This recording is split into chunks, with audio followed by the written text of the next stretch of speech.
All right, so before I can weld this, I need to get it super clean. I'm actually I want to get rid of the bearings, and so I'm gonna pull the bearings out. So I'm gonna pull those two screws out to get the retaining plate off. And then I'm gonna, basically I've got 2 oil seals I've got to remove. I'm just gonna use a flathead screwdriver to pull those up. And then I'm actually gonna press these out with my shop press. So I'm gonna get a socket that's just big enough for, you know, to push on it. And then we'll just press them out. I've seen people use heat, you know, to heat up the aluminum and then smack it out with a hammer and a socket. And you can do that, I guess. I just happen to have a shop press, and so that's what I'm going to use.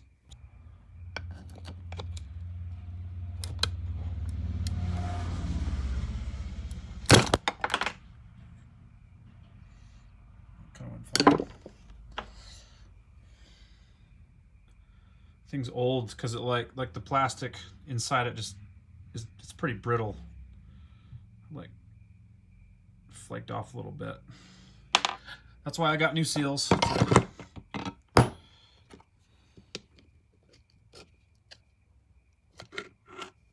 So I just, you know, to remove these seals, I'll just stick a flathead screwdriver in as far as I can, because I got to be very careful not to scrape this wall, and so I've only got to stick it in far enough that I can get, you know, a good chunk of the seal, and it really just kind of pops right out. Look at the rust down in there. So I'm really glad that I'm replacing the bearings here. I'm glad that I took the crankcase apart. I think I mentioned that in another clip, but I was on the fence on whether or not I actually needed to, with the small amount of water that came out when I drained the oil. But it was rusty colored, and now I know why. Okay, so now I'm going to take these out, and I'm going to use my smacking device here. I don't have my tripod, so I'm just going to stop the clip here, but I'm just going to smack this with my impact driver. There's nothing fancy going on here. All right, well, here's a fun one. So the bottom screw came out no problem. The top one, that thing is stuck.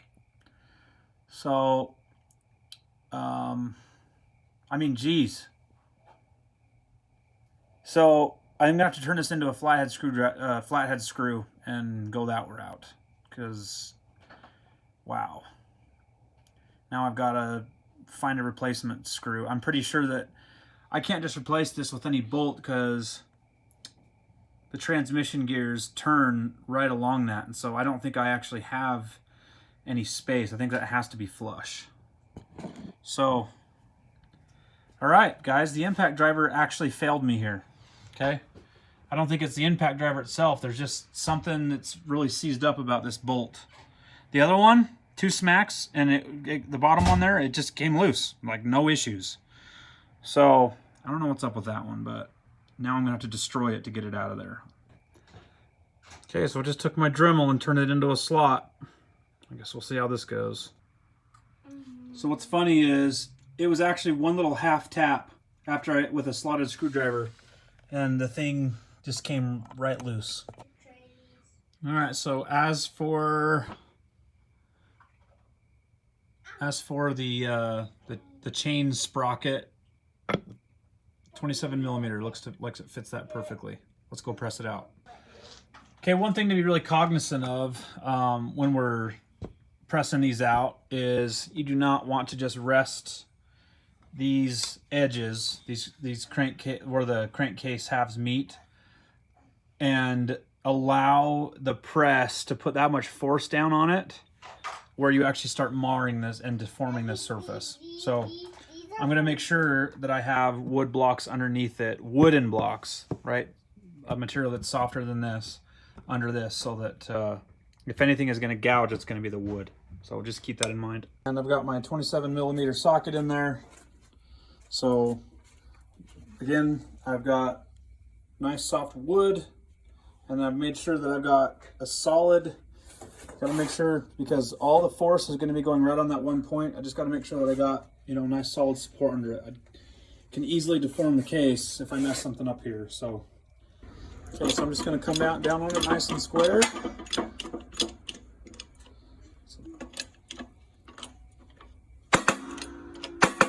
Slide right out. There we go. That actually, I mean, it didn't require really that much force at all. So I don't know. As far as using heat on aluminum and all that, I like this. So if you have access to a press, you know someone who owns a press, honestly, this is the most efficient way to get it out. It's like super, it's like it's coming out, it comes out like butter. Like it's super, super easy. I'm gonna drop here in a second. There we go. I didn't mar the surface or anything like that. Came out nice and clean, so like butter. All right, so just a little post-game review of the bearings. So this is the one that's actually I'm most concerned about. I can actually feel just a little bit, I can feel grit when I turn this thing. There's absolutely no doubt in my mind that this thing would have failed. And it's just rusty on the back. I can feel grit in there. The clutch rod goes through that hole, right? And then on, and it goes through this rod on the transmission. So I'm actually debating on whether or not I want to pull this bearing out. I actually don't have a blind bearing puller, and so I don't know if I'm actually going to touch this one. It does spin at the speed that the transmission spins at, so when I stick my finger in there, I don't feel any grit, you know, like I did on the other bearing that was just sitting right next to it. So this needle bearing actually feels pretty good. I've got one in the mail, but what to do, an excuse to buy another tool, I guess. So overall, let's just kind of talk for a minute on what I think my plan is. Again, guys, this is the spirit of DIY. You're watching the Patty Whack DIY channel. You're not watching, you know, some trained mechanic who's been doing this for, I actually have been doing this for years, but I've been doing it for years as a hobbyist in my garage. I started, you know, around the age of 12 and been pulling these engines apart. You know, I've had to figure, I'm 100% self-taught, so I've had to figure out everything on my own. And again, in true DIY spirit, I research things and I research things and I research things. And I decide, okay, I think I know enough that I'm going to go for it, guys. And that is the spirit of DIY. So I think I know enough at this point that I'm going to go for it. I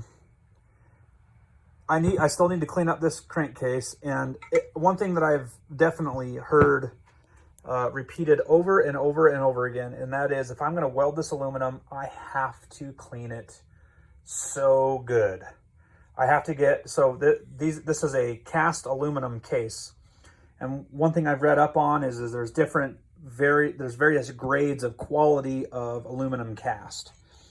So depending on how porous, you know, this material is, it actually could absorb quite a bit of oils and stuff like that I need to make sure that I get out before I weld it. And I'm actually going to use a spool welder, a spool gun to weld this piece. I'm just going to basically MIG this shut, this crack shut. And then I also have a crack inside there. You can kind of see the crack on the very end, but I need to figure out a way to weld in there as well. And so I got to get everything super, super clean. So one of the tricks that I did come across online to try is I'm gonna put this in my oven at 250 degrees, and I'm for like, I don't know, I have to look at the time, but for maybe like a half hour. And I'm gonna see if I can bleed out some of that excess oil that could be, you know, kind of caked in the pores of this cast aluminum. So before I do that, I actually am gonna remove the, so I've got a set screw right here. I'll loosen that and I'll pull out the clutch assembly. Basically what you've got here is when you pull the clutch, right, there's a little paddle inside there. You can see I'm moving it, and it basically pushes on that rod that we pulled out, you know, almost very first when we were taking the clutch side apart. So I'm going to remove that, and I basically, with the exception of this bearing, I'm just going to have bare aluminum in the oven. Okay, so I'm going to, I actually don't have any argon at the moment, and so I'm not going to weld.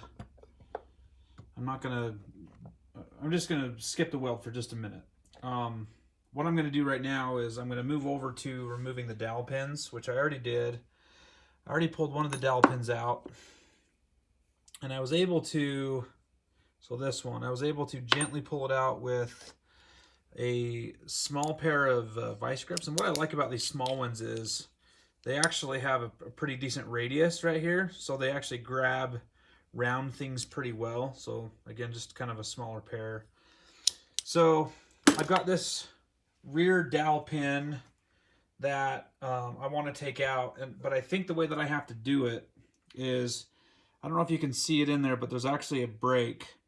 So this dowel pin only goes to about like right here on the case, and then there's another kind of bushing that is, it looks to me like it might be kind of more or less pressed in the case. So I think what I'm going to do is I'm going to use this 7/16 socket in my press.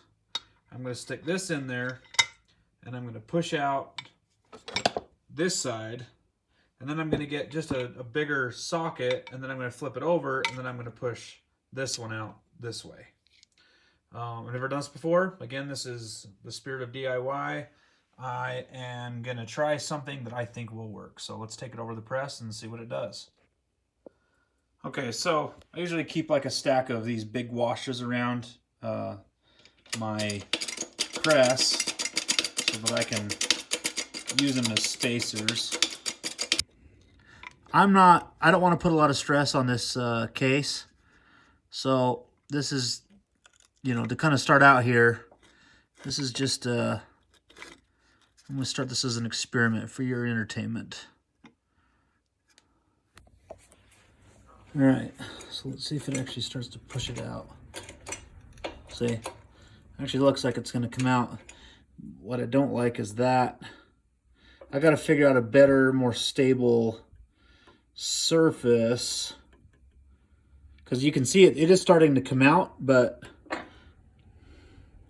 I've got to reset with the with these, because I don't want these to just go flying. See that little tiny bit that I've got there? So let's just go ahead and release the pressure. Okay, so I had to add some washers just kind of down here just so the thing doesn't rock. And again, I'm being very careful about these mating surfaces. I got to be very careful not to mar them up. So nothing's touching them. I don't need to worry. But as I'm cranking this down and pushing this out, you know, because it looks like it is working. Oh, see, it slid. So it looks like we're close to home free here. So now the wood's in the way, so I'm going to kind of reset this, but it's doing what we need it to. You know what? I'm actually just going to take a hammer and I'm going to just gently tap on the top of that socket and just tap that the rest of the way out, and I think it'll come right out. I won't be able to film it because I don't have my tripod, but if it works, I'll tell you. All right, so I two-tapped it just very lightly, and the thing popped right out. So now you can see what's left of that larger dowel pin, and so now I'm going to get a larger socket and now push this from this side and push it out this side, push it out this way. So this one should be a little bit easier than the other one to get out, but let's see which size socket's going to fit. Okay, so here's what I learned. A 14 millimeter is actually too big because there are actually some manufacturing, there's actually like a manufacturing taper, and I'll show you here in just a second when I pull this apart.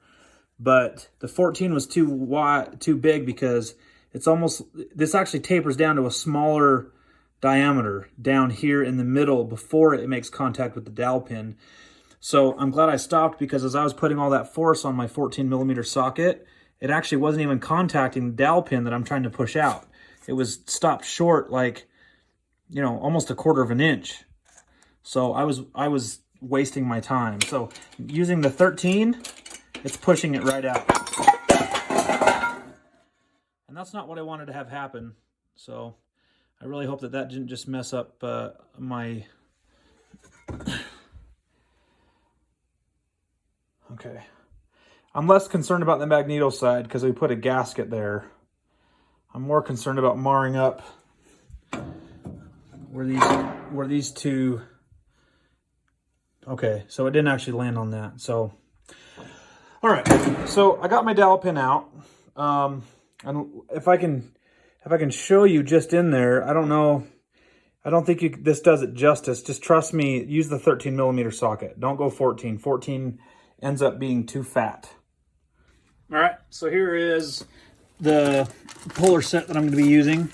So this is from Harbor Freight item 62601.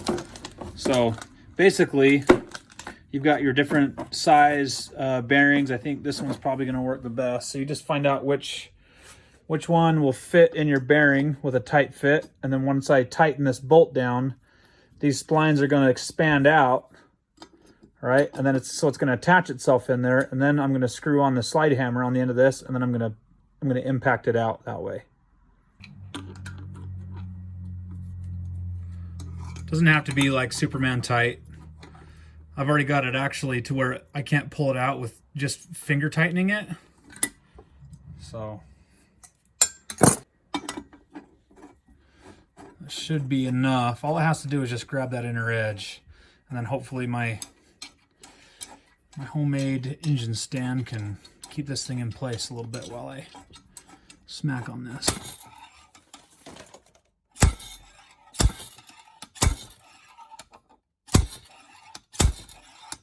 It's coming out. I don't know if you can see it very well anymore, but it is working. I'm just trying to keep it, I gotta make sure I try to keep this as perpendicular as I can. All right, now I tighten a little bit so it's more solid.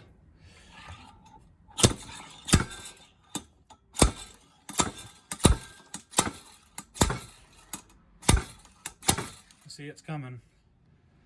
I mean, now I've got it past that lip about 1/8 of an inch, so any one of these times it's just going to hit me in the face when I hammer back on this, so now I'm starting to be careful. Starting to hit lighter. Lighter and lighter. There we go. There we go. So, I mean, so you can see, like, I can still almost kind of move this bearing around just a little bit. Like, it doesn't need to be super tight on there. It's got to be just enough to where you can't pull it back through. So